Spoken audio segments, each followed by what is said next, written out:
I heard about motherhood today. 2 of those women, between them, have 6 children. They're mothers.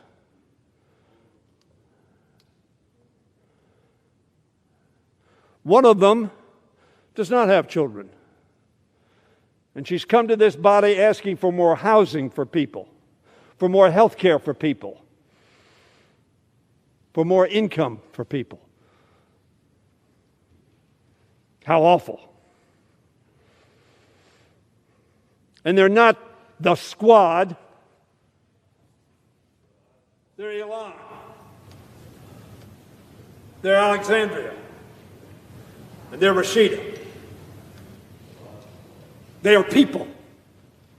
They are our colleagues. And yes, you may have disagreements. But I don't know anybody, including Steve King, who you precluded from going on committees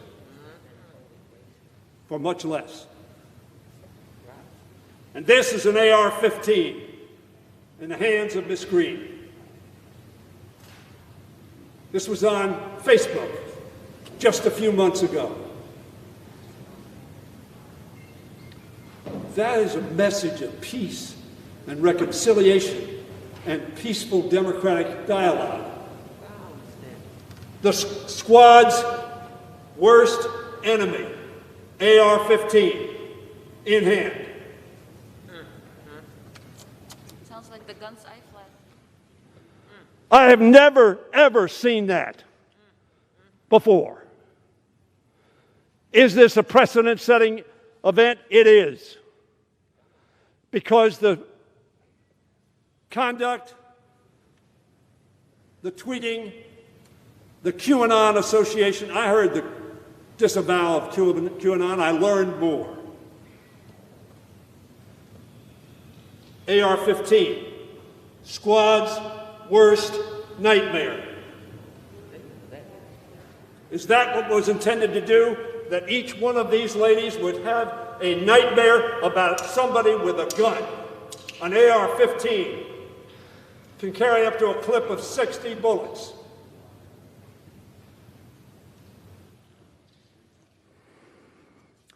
I urge my colleagues to look at that image and tell me what message you think it sends.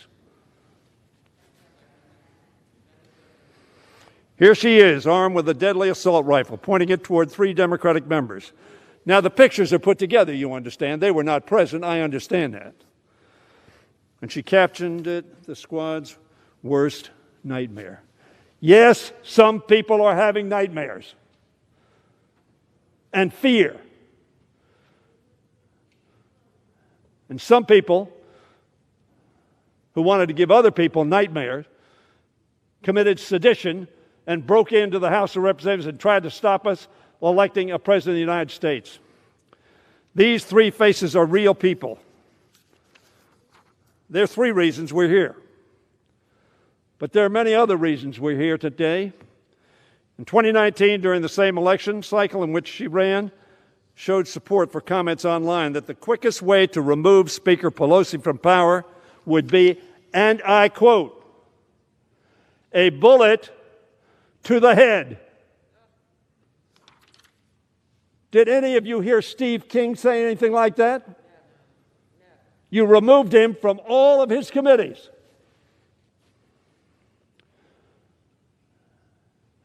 But as I said, you did nothing. As a matter of fact, gave a standing ovation, as I understand. I wasn't there. What message does that send? What message does it send us? Have a standing ovation to give these 3 women nightmares.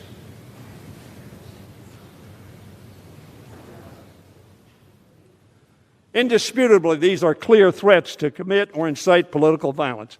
Not from years ago, but just months ago. Imagine the pain that these members' families must be experiencing when they see pictures like this one.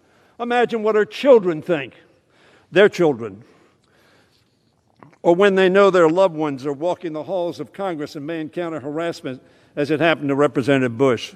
So I ask my colleagues on the other side of the aisle, when they take this vote, imagine your faces on this poster.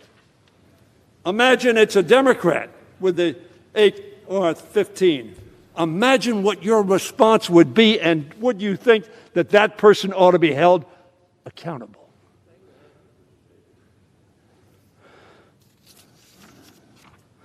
But when acquiescence to the suggestion of violence or any kind is allowed to go unchecked, it is a cancer that metastasizes on the body politic of our nation, as we saw just a few days ago on the 6th of January. A cancer. That's how Senate Republican leader McConnell described it. He said, "Loony lies and conspiracy theories are a cancer for the Republican Party and our country." McConnell, should we stand silent in the face of that kind of activity? He continued, somebody who suggests that perhaps no airplane hit the Pentagon on 9/11, that horrifying school shootings were pre-staged, and that the Clintons crashed JFK Jr.'s airplane is not living in reality. It's not me talking. It's not a Democrat talking. It's Senator McConnell. This has nothing to do with the challenges facing American families or the robust debates on substance that can strengthen our parties. My colleagues across the aisle have an opportunity today to reclaim their party from the dangerous cancer of QAnon and violent conspiracy theories that promote and have demonstrably resulted in sedition and insurrection. Senator Romney, you remember Senator Romney? He was candidate for President of the United States on the Republican ticket, nominated in the Republican convention. He said of his party this week, "I think we should have nothing to do with Marjorie Taylor Greene and think we should repudiate the things she said and move away from her. Our big tent is not large enough to both accommodate conservatives and kooks." Not my word, his words. A Republican member of the United States Senate. Now, he's not a big buddy of Trump's, so apparently he didn't have to do what Trump suggested he do. And Senator Ernst, conservative woman from Iowa. She doesn't represent the party. I don't want her to be the face of our party. I think this is a great time for us to really talk about what we want to see in the upcoming years and continue to build. We don't need people that are promoting violence or anything like that. That's a Republican conservative senator.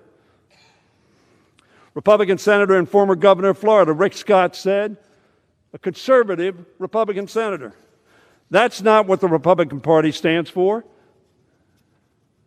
Let me suggest to you, if it's not, vote with us.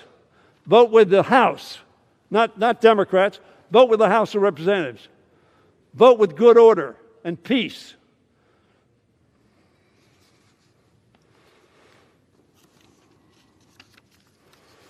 Furthermore, Senator Young of Indiana said, there ought to be no place in the Republican Party for the kind of views espoused by Representative Greene. That's what McCarthy said when you kicked King off all of his committees. This is not something you haven't done. However, sadly, you left it to us to do your job.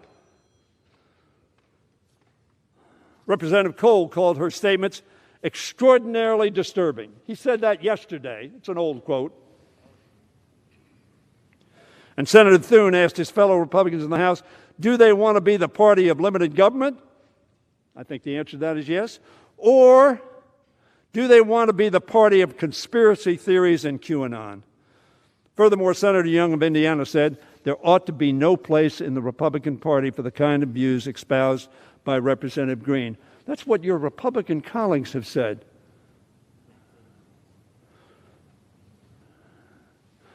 This is not partisan. This is about principle. And you can shake your head as much as you want. This is not about party.